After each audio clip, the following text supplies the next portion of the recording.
had any communications with Mr. Jones, is that right? Correct. That was just between, you talked to Mr. Bomberg, and Lieutenant King forwarded the photograph of the cell phone search warrant to Mr. Bomberg. Correct. And then did you talk to Trooper Collins? I did. Okay. I did. And did you talk to him afterwards? Yes, right after I got from Cat Bomber, I called Trooper Collins. Okay. And so when you, do you know how many conversations that evening you had with Trooper Collins? I talked to him originally, and then asked him to go to Ropes and Gray, and then after that, he called me back to tell me he would be heading over there. And then after that, he told me when he was there. And then did he later close the loop and say, I was there, I got the phone? He did not. When he was at Ropes and Gray, I just told him, if you could please just talk directly to Pat Bomber. I don't know you have the phone. I don't know everything he said. I was dealing with other matters. Okay. And did, do you know what time that call was when you were talking to Mr. Trooper Jones? Sorry, Trooper Collins, when he was at the building? 8:30, 8:31. And was he, did he have the cell phone at that point, or? He did not. He said he had just arrived. He was going to head in and get it. All right. And did Trooper Collins have a copy of the search warrant? I can't say. I don't know. He wasn't working with you, with the team that night. I think he was on some kind of duty at the airport. Correct. Now, you testified that you had an affidavit with you when you went into the house. I did not have an affidavit with me, no. Oh, you just had the search warrant. Search warrants. Okay. And that was just 2 search warrants, right? 2 search warrants, correct. And you gave those to Ms. Jenkins, right? Yes. And you know that there are 2 Jenkins sisters involved, or whose names are involved in the case? Yes. Cheyenne Jenkins is one of them, is that right? Correct. And she is the person that lived at 22 Ronald C. Meyer Drive. Correct. And Shania Jenkins is Ms. Cheyenne Jenkins' sister, is that right? Correct. And she was the girlfriend of Mr. Lloyd. Correct. Okay.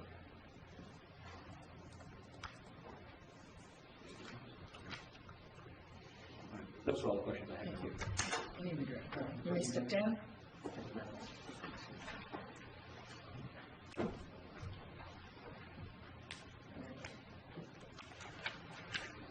I call Trooper Joseph Collins, please. Joseph Collins.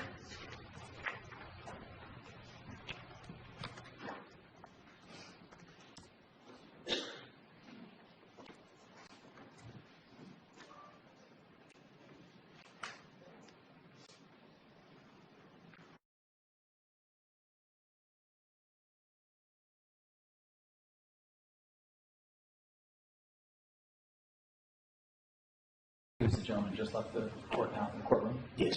And he works as part of the homicide unit. Yes. Homicide unit. And did you know that whether he was involved in the investigation of the homicide of Lloyd? Yes, he was one of the sergeants.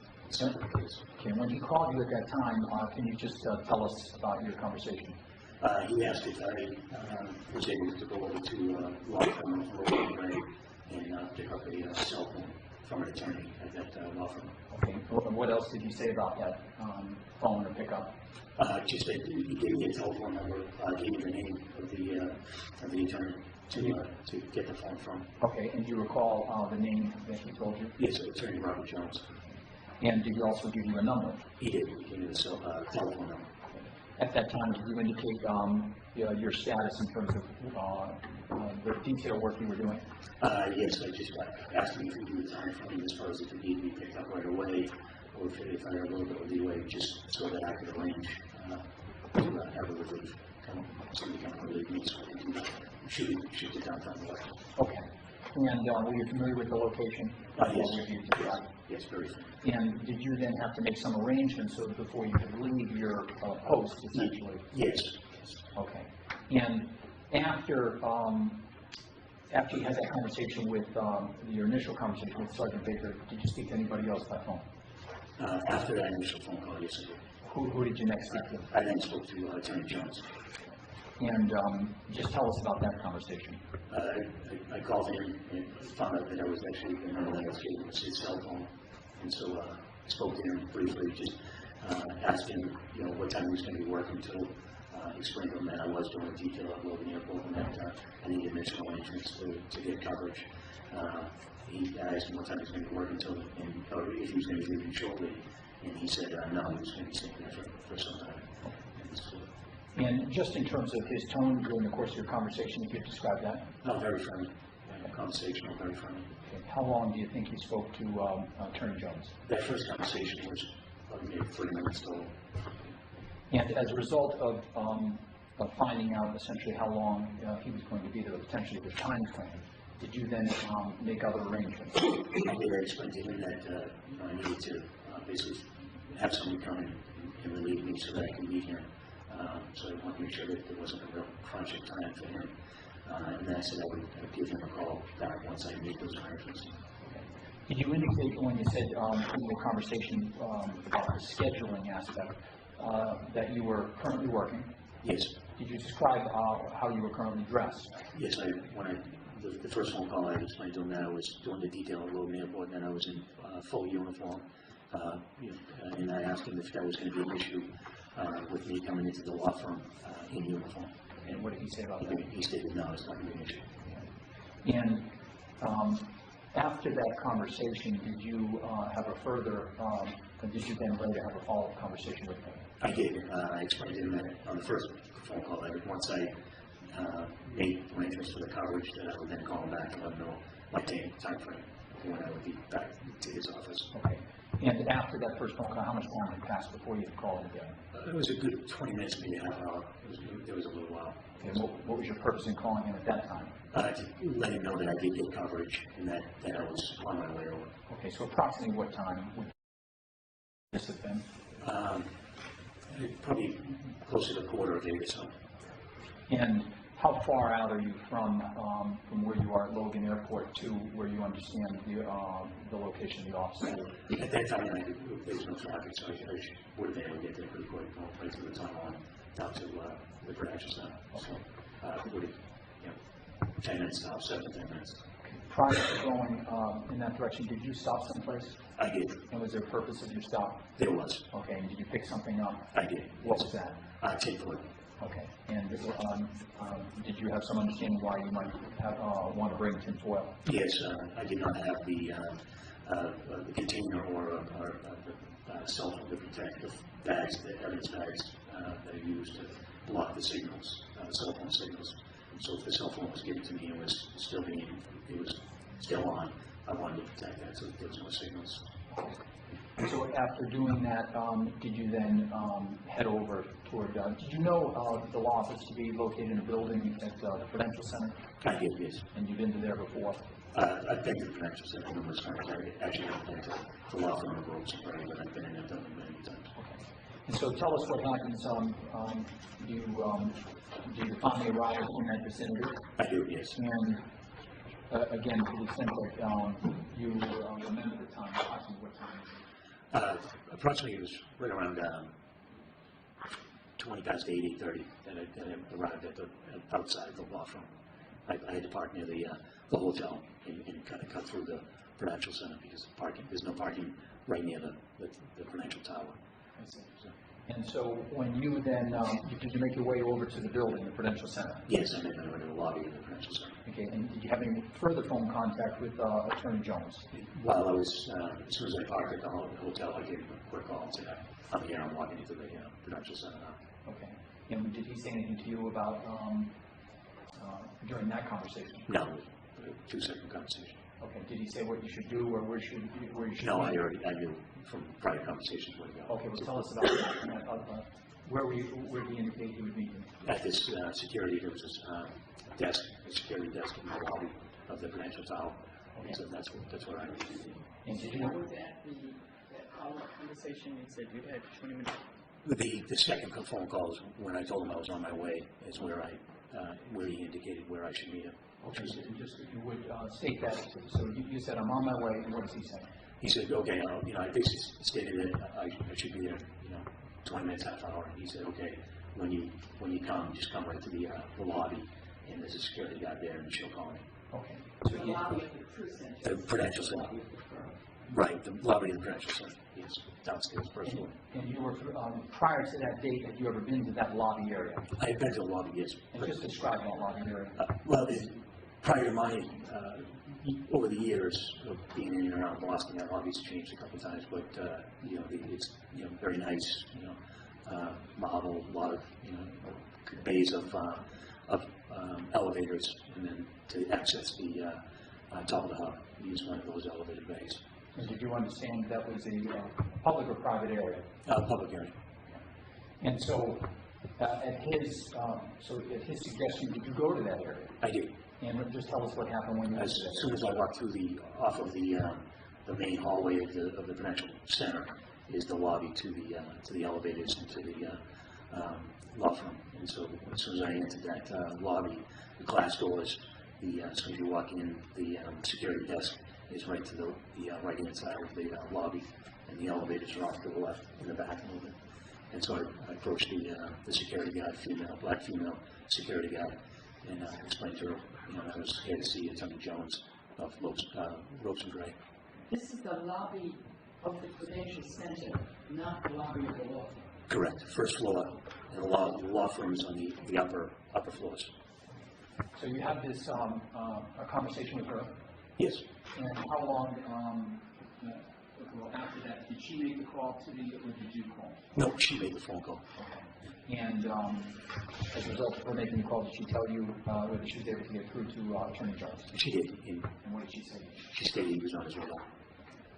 Now, how long did you remain there before you saw him?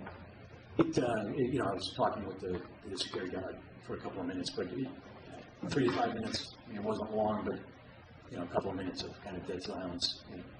Seemed longer, but it wasn't 20 minutes. It was 3 to 5 minutes. And during any of these phone conversations, I think you described 3 conversations with Attorney Jones. Yes. Had his demeanor or his attitude changed at all in the course of those conversations? No. All the way through, it was very friendly, very cordial.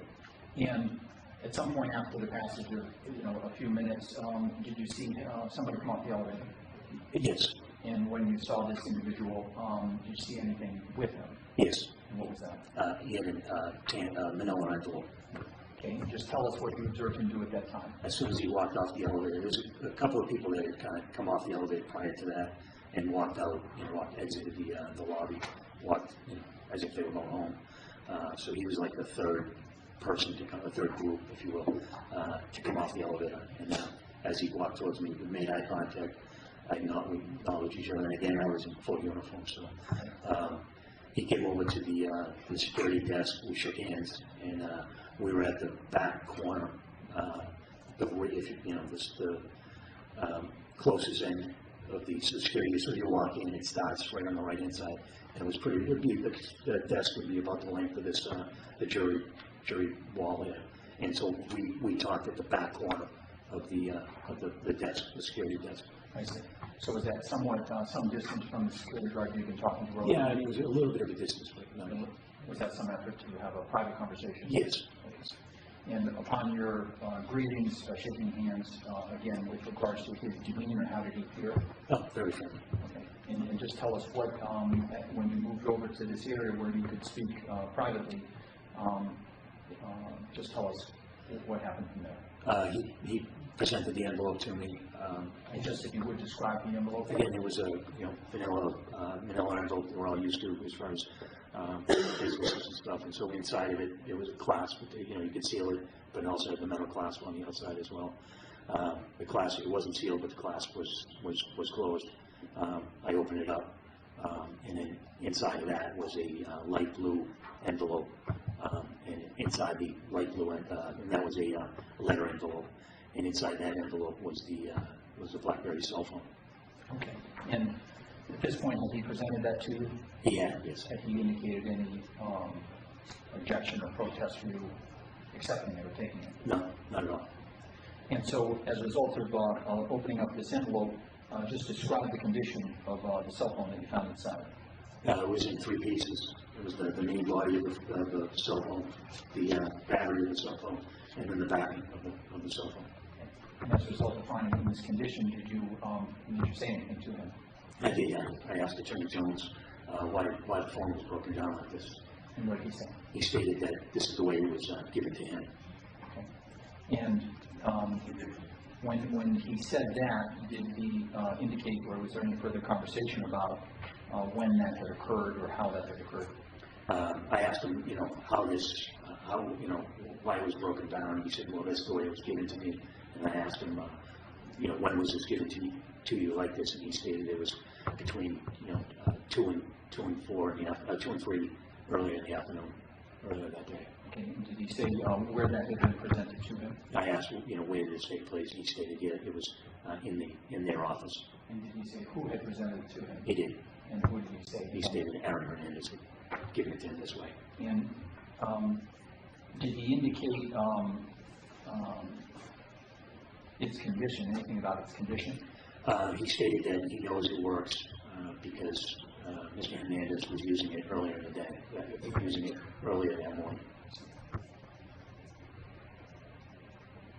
And now, at that time, after having inspected this and him made those statements about the current condition of the phone, did you have any further conversation? No, again, I just asked him again, why is it that it was broken? Why was it like this? And again, he just reiterated, this is just the way it was given to me. I see. And as a result of that, did you then, you had custody of the phone at this time? Yes, I did. And did you make any notations to the documents or the envelopes that he had brought it to you? Yes, on the blue envelope, I documented the time that I received it, and then just the phone. Okay.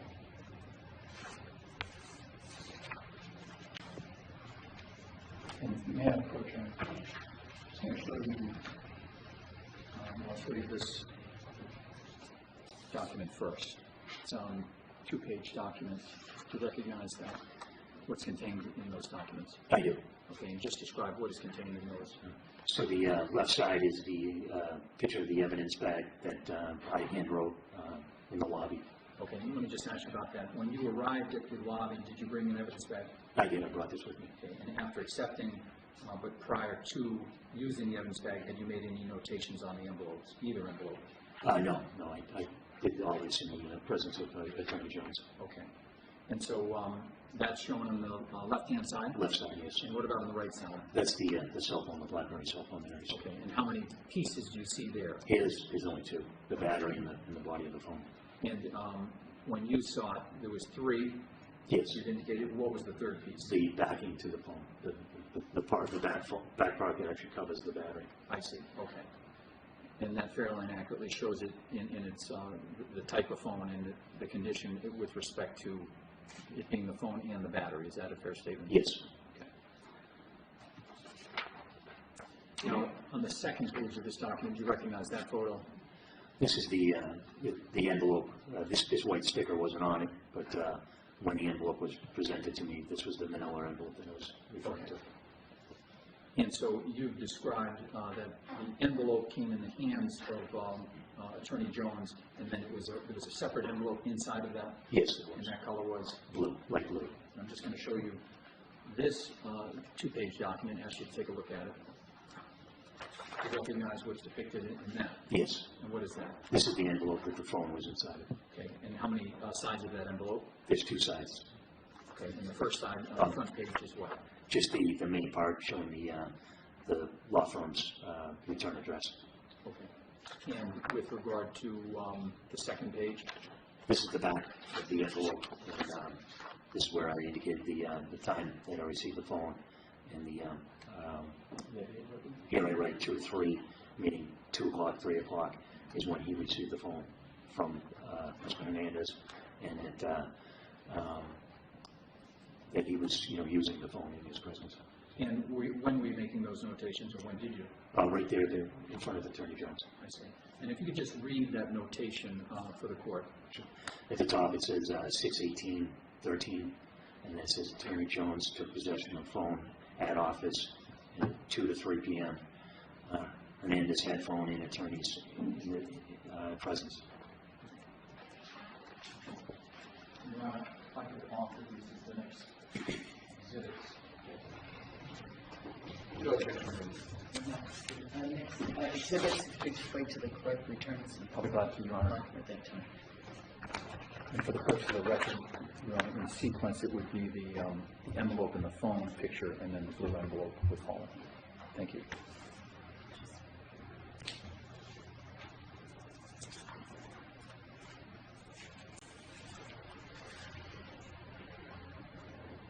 Anyway, thank you. And, sir, so after that, how long would you say you interacted with Attorney Jones? The total interaction downstairs in the lobby was probably 5 minutes, start to finish. And how did that interaction end? Very cordial. We shook hands, and I left. And up until the time you left, have there been any, have you manifested any objection or protest to turning the site over to you? Absolutely not, no. And after you left, the approximate time of that would have been what?